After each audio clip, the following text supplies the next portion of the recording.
What's a piece of trauma that you have that's funny? It has to actually be funny. I've never told my coming out story on the internet, and I never thought that I would, but this trend is too good of an opportunity to pass up. And I might end up deleting this, but it was funny and it was definitely traumatic. Very fast context, I grew up in rural Appalachia in the Bible Belt, and I was mortified that I was gay, and I really thought that I would eventually be able to get over it or pray it away. I'm fortunate that I have a loving family, but they have definitely grown when it comes to this issue, and the environment itself was quite hostile. Anyway, when I was 18, I moved to New York and I started attending NYU, which was obviously like a gay paradise. However, I was so deeply in the closet that I could not embrace this at first. For the first 2 years of my college experience, I was still dating girls. Toward the end of the second semester of my sophomore year, something just clicked in my brain and I was like, I've got to do this. This isn't changing. And I ended up going on a few dates with a guy that I sort of knew. That's a whole other story, but we did know each other. Anyway, it was very whirlwind. It was the first time I had ever felt like I could be myself, and we ended up spending the night together. So you might think that the next day I would be really happy and be like, wow, I finally did it. I finally embraced who I am. But that was not the case. Because of the environment where I grew up, I woke up and I was immediately panicking. And it wasn't because I thought someone would find out. Obviously, I knew my NYU friends would be cool with it. But because of ideas that had been put in my head where I grew up, I thought this meant that I was going to get some sort of untreatable disease and that it would probably me. And so in a twin college bed next to this sleeping man, I am furiously Googling what to do when you have been exposed to a disease. Bear in mind, I had no reason to think that was the case here, and even if it was the case, everything is treatable. But that's not where my head was at. Anyway, due to my Googling, I learned that you could get a post-exposure medicine that could destroy things in your system if you took it within the first 24 hours. And so I was like, amazing, I'm going to get a prescription for that. I kissed the guy goodbye, I marched downstairs, he had no idea what I was doing, I marched myself across Union Square into an urgent care, and I said, hey, I need to speak to a doctor. Side note, this was incredibly mortifying because I had to go into detail about what I had done, and mind you, I am in the closet at this point. So I get the very unnecessary prescription, and at this point I'm starting to feel a little bit better. I'm like, this is going to be okay, I've got this problem sorted out. I go back across Union Square to CVS. When I get to CVS, I go to the pharmacist and I say, I need to pick this up. They ask me, do you want to know how much it costs? I can't remember having ever been asked this question at the pharmacy before. I'm like, I have insurance. And they're like, are you sure you don't want to know? And I say, okay, fine. And they write it down on a piece of paper and they slide the piece of paper to me. At this point, I'm like, what is going on? $1,200. $1,200 for this medicine that I am convinced I must have or very bad things will happen. I'm a college student. I don't have $1,200 to blow. I have an emergency credit card from my parents, and when I tell you an emergency credit card, I had never used this in 2 years of living in New York. The only reason I had it is because I'm from a very tiny town and my parents were like, you're living in New York. And this is a major charge. So I was like, I'm going to have to call and ask my mom to use it. Of course, I am freaking out at this point, and I'm like, you're just going to be really vague. You're just going to say that you may have been exposed to something and you need to swipe the credit card for this medicine, and that's that. Keep it short, keep it calm, keep it cool. I walk outside, I dial my mom, she picks up the phone, says, hello. I burst into tears. I'm like, please don't be mad, but I need, and just like sobbing on the street. I have never cried in New York at this point. They say you're not a real New Yorker until you cry on the street, and I am like sobbing. Union Square is a very busy area. This is the middle of the day. People are stopping to stare at me. My mom does not freak out. She's like, all right, baby, if you need to. And I think that the reason that she was so cool about it is because she could obviously tell that I was like losing my mind. I was incredibly vague about the details, and I got off the phone and I got the medicine, and then later that night she called me back and she said, baby, I've got to ask you a question. And so that is how I came out to my mother and brought her into intimate details about my life all in one day. The positive side of this is that I did not get in trouble for having to swipe the credit card for such an obscene amount of money because it was such a major thing. The negative is that I was a nervous wreck for the next month. But my mom is incredible and we have the absolute best relationship, and I honestly would not have it any other way. Whoa! I'm so glad you took the precautions. Safety first. Safety wasn't first, but it was an afterthought. At least it was a thought, honey. At least it was a thought. But I wish it was a before thought because we wouldn't have had to spend $1,200. You feel me? There's free clinics here for everyone to get tested before you do the do. Bam! Save you some money. Look at that. Look at that. But yeah, Fred, I'm sorry that you had to come out like that, but I'm really glad she handled it very well. Because there's some people I know who parents did not handle it very well. Honey. So I'm glad that all worked out. I'm glad you're clean. I'm glad you came out the closet if that was what you want to do. Like it was a conflict and it made your life better. I'm glad that happened to you. I'm glad you discovered yourself in someone else. Ooh. But I'm glad you handled that and you was put on your big boy panties for that one, because honey, you gotta take care of yourself. Hello and welcome to Tragic Lesbian Storytimes for your entertainment. One time my sister and I went to a bar well out of town, and we met these two girls who looked like the only actual gay girls in the bar, and it turned out they were good friends. I started flirting with one girl, we started getting together, my sister started flirting with the other girl, they started getting together. Although my girl throughout the night kept side-eyeing my sister, and to be honest looking like she wanted to murder her. Meanwhile, my sister's girl is completely oblivious to the dynamic that's clearly going on here. I finally had to ask my girl, is there something going on between you and this other girl? And my girl's all like, oh my god, no, she's obsessed with me, I have no feelings for her. And I'm like, sure, Jan.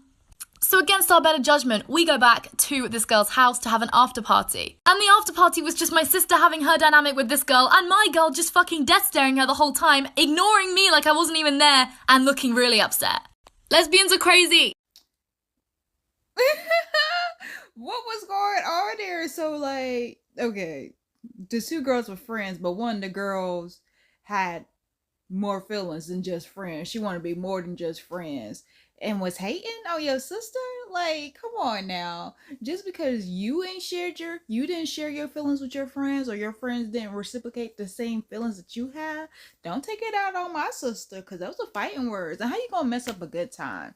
She's a good wingman, because I would have been like, sis, the energy over here is not it. It's not hitting. I don't like it. We need to go.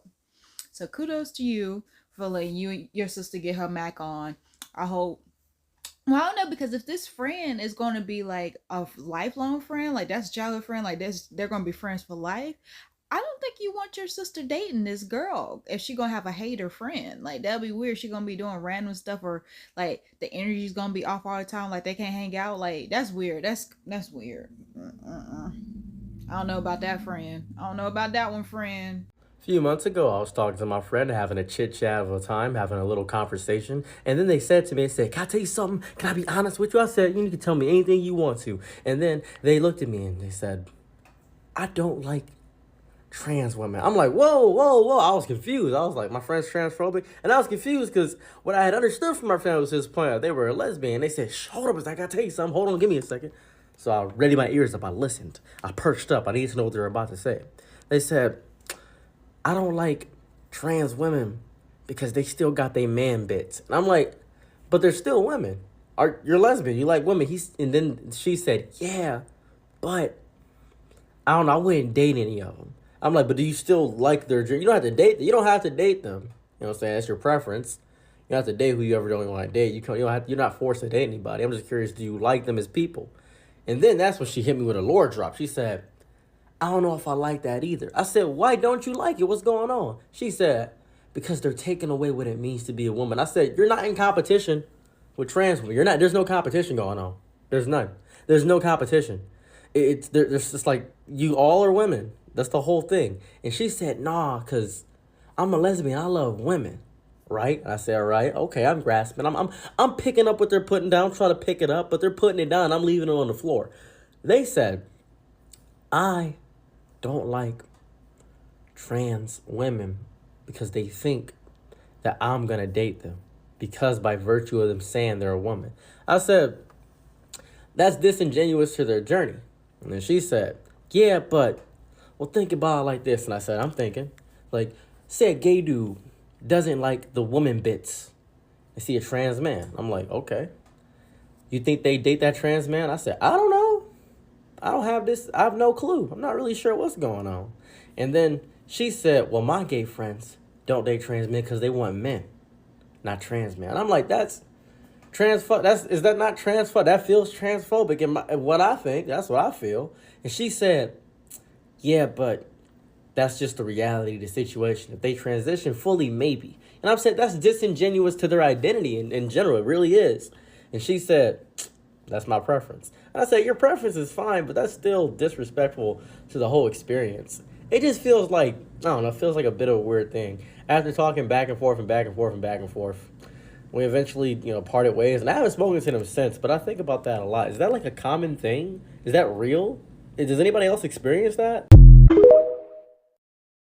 Comment below, friends. Is that a real thing? Because for me, speaking of me, a pansexual lesbian, trans women, come holler at me. Come holler at me. Me personally, I would date a trans woman. I have no problem dating a trans woman. You are welcome. Like, come over here, holla at me. Everyone's entitled to their own opinion. I've been seeing, like, a few months ago, I saw a lot of women talking about this issue with women, trans women not being women. Like, they're women, but they're not women. That's what they were saying. Me, honestly, I don't have a say on it. I don't have an opinion. You're a woman to me. Like, I don't. They say you, like, the only difference is you can't have a baby, you don't have a uterus, like this stuff. Me personally, I'm not having kids. I don't plan on having my own physical, like, coming out of me kids. So I don't have a say. I don't have a say. Like, live your best life, do what you want to do, because you are the main character. However, I would definitely date a trans woman. I have no problem with them. No problem at all. Because it's just like, I'm a lesbian. I would date a trans woman. Like, bam. I would date a woman. Like, what are we doing? But, comment below if you're a lesbian or have a say so. Like, let's keep it respectful. Please keep it respectful and understand that we all have opinions and we also all have feelings. So comment below if you're a lesbian. Would you date a trans woman? What are your thoughts behind it? Let me know. Keep it respectful. Okay, cool. Okay, good. I don't know, but I gotta say that a few more times. Keep it respectful. Okay. You want to know something that I think is completely backwards when it comes to the lesbian community, especially when you get into your 30s, coming out late in life lesbians. These women are like cream of the crop, and people discount them all the time because they're like, well, how do you know they're gay? They were married to a man. They had kids with a man. Okay, I'm just gonna list off like the perks that you are completely overlooking. First of all, they had to change their entire life because they are gay, and they realized it later on. They had to get a divorce. They had to come out to their kids. Like that, if that doesn't prove that they're gay because they had to change their whole life, you're missing the point. Also, they don't have drama with your ex, your ex's ex. They're not in the web. It's the best. Plus, their only experience dating is with men. Like, very easy to outdo. And also, they want to experiment. Okay, friend, I have a lot of problems.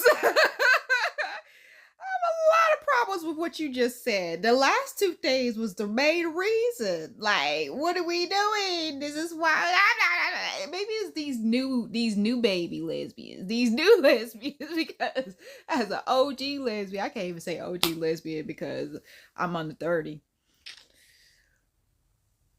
It's a lot that goes with that, because it's just like, okay, they don't have experience and they want to experiment. That right there alone lets me know I don't want it. I don't want that. I don't want that at all. They don't have no experience. They want to experiment. What? And I've been gay for a long time. I've been lesbian for a long time. I've been dealing with just women for a long time. What do I look like? Dealing with a brand new lesbian. What do I look like? Do I look like I have that much patience? Like, what? Like, no, I don't want to be teaching you something for it not to work out, and you go and take what you learned and apply to someone. Well, I can't really be like that, because it's just like, hey, I want every woman to experience this good honey.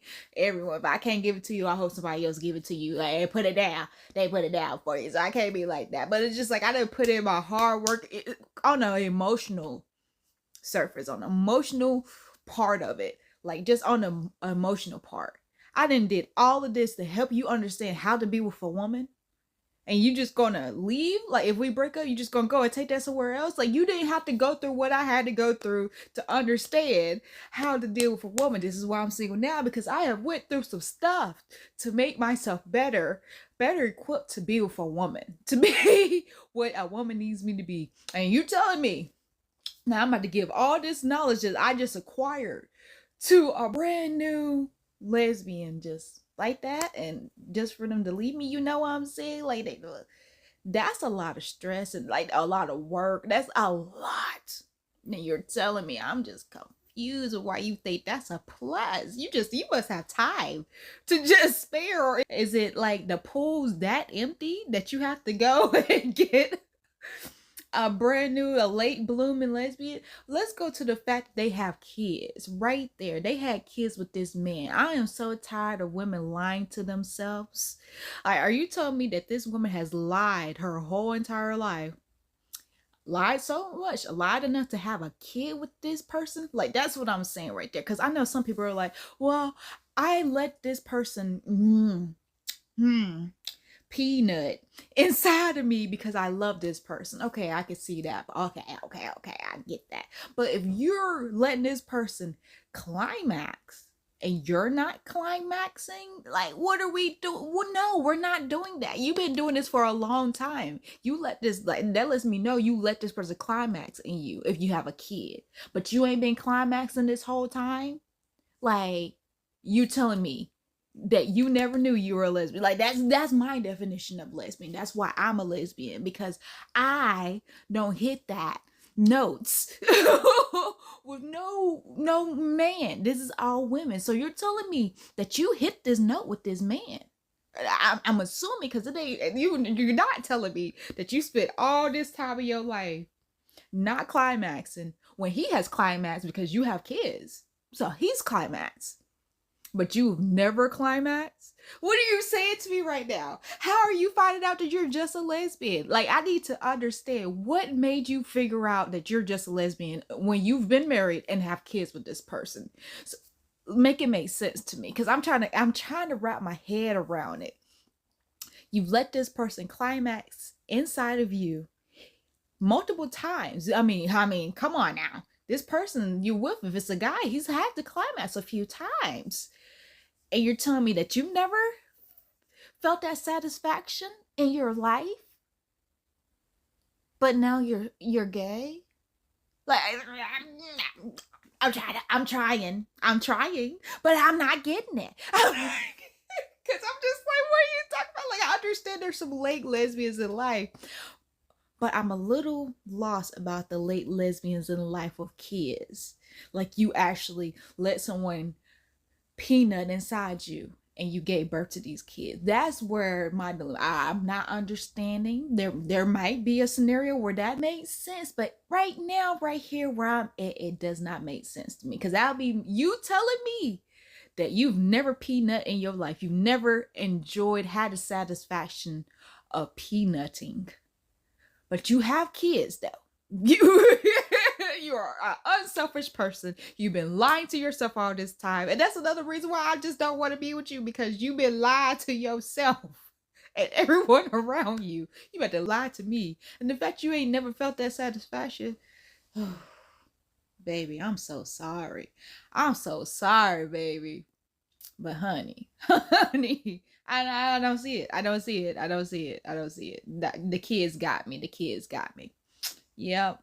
Nope, friend. I cannot agree. Nope. Subscribe.